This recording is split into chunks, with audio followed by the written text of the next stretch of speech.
In 1994, 3 days of sightings across Zimbabwe culminated in what some believe is the most significant close encounter in modern history. Hundreds of people today phoned the ZBC and the BBC correspondent in Harare saying they sighted an unidentified flying object last night. We have some eyewitness reports. It almost seemed to be under the clouds. As it came past, I noticed there's no noise, and that's when I thought, well, there's something very odd here. It was quite amazing. It was beautiful. They are saying that Jesus is passing through Africa. That's what they are saying.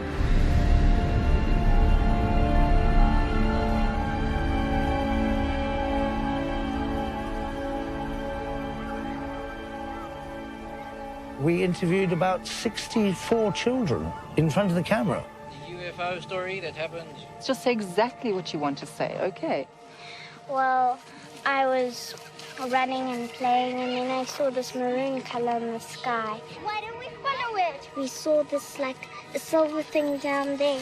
It was a silver oval thing that flew past really slowly. I saw the bigger one and a spaceship, like 4 or 5 of them. It was red, green, and yellow. There was this big ship. It had these lights, these patterns, and it flew. I thought, no, it's not a UFO. And then I looked carefully at it, and I thought, maybe.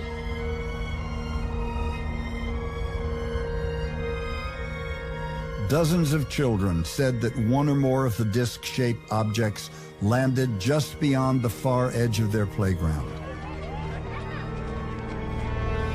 The next thing they knew, something was standing next to it. We saw him standing by the silver thing, and he had big eyes. He had a big head and big black eyes and was dressed in a black bodysuit. They were wearing pure black. And I came down and I saw the funny man with his eyes here, and I saw a spaceship, and there were a few little ones around it.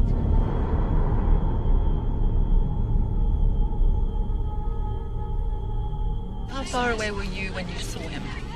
Not very far, about a meter away. A meter away, that close? Yes. And how big was the figure? It was about as big as a grade 6. I believe that the children did see something. I believe them because normally children don't lie. I've always taught my children seeing is believing. Unfortunately, I didn't see, so... It's a myth. What see? Lucy. What do? This alleged encounter caught the attention of Pulitzer Prize-winning Harvard psychiatrist Dr. John Mack. Seemed that he was looking at all of us. What did it feel like when he was looking at you? I felt scared. It felt scary? What was scary about it? Well, I felt scared because I've never seen such a person like that before. And I saw this person, and it had big eyes. That's all I saw about it, big eyes. They had short legs and quite a long top. Mm-hmm. With a big head and eyes that are bigger than ours. How much bigger than ours? 4 or 5 times the size. 4 or 5 times the size of ours. So then I was looking at him, right? Yeah. Then he was looking at me back. How could I just keep on looking at him, so I had to stop and I looked sideways. But I was looking straight into his eyes. Well, he never said anything. It's just that the face is the eyes. Maybe they're trying to communicate with us, show us something which we don't know about. I think they want people to know that we're actually making harm on this world and we mustn't get too technologized. We don't look after the planet, and all the trees will just go down and there will be no air and people will be dying. Is this an idea you have had before, or did this idea come to you when you had this experience? When I had this experience. Mm-hmm. For the first time in nearly 20 years, the Ariel school children gathered from the four corners of the world to talk to each other about the experience they shared that September morning. I remember something there. One they all still struggle to understand. You know that it's moving, but you... I stand by what I saw. There was no reason for any of us to make that up. I've not spoken to anybody about it. Not because I'm not proud of it, but because I don't want the stigma. So it's something that I've had to deal with for 19 and a half years. I don't want to say I felt like I knew it, but I knew that I didn't have to be afraid of it. They took us back to the moment of contact. No, exactly how I felt, exactly. The details still seared into memory. I was with one of the other girls and saying to her, "This is amazing." We all were just stopped in our tracks. A little man appear on top of the actual craft.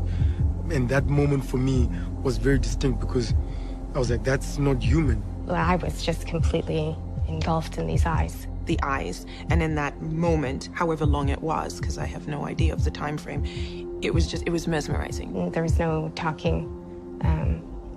It's all just images in the head. Telepathic communication. They were trying to communicate, trying to tell us something. It was something to do with the environment. I kept getting these thoughts and ideas in my mind of technology. Technology's not helping, technology's bad.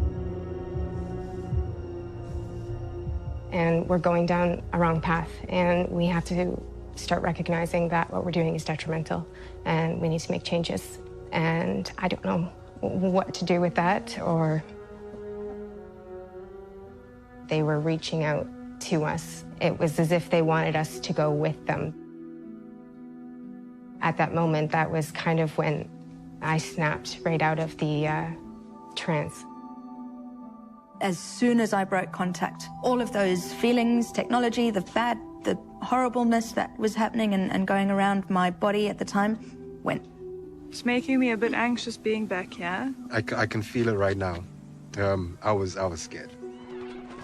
They came running up here in such a panic, screaming, ah, and then they were here, you know, and a child can't make that up.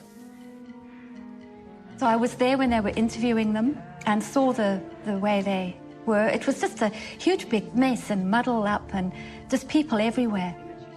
Just asked them questions straight off without explaining to the children what they were doing and why they were doing it. It was chaos in terms of the media frenzy that was going on and us being so young and not even being allowed time to comprehend what we had seen. Our teachers certainly didn't believe us, so that was a big deal because we had to continue going to school there. We went back one last time to the Ariel school to meet with Judy Bates, a teacher at the time of the incident and now the headmistress. Something was weighing on her that she wanted to tell the children. Yeah, I said I wanted to apologize. I should have taken more notice. But I didn't. I was more concerned about me and not them. And what was going on in my own sort of experience. And that's what, yeah. And if you could summarize in just one sentence what took place September 1994 here at Ariel School, Ruwa, Zimbabwe, what would you say? Aliens visited us. And that's about it, yeah. And that's where if you believe it, you believe it. If you don't, well...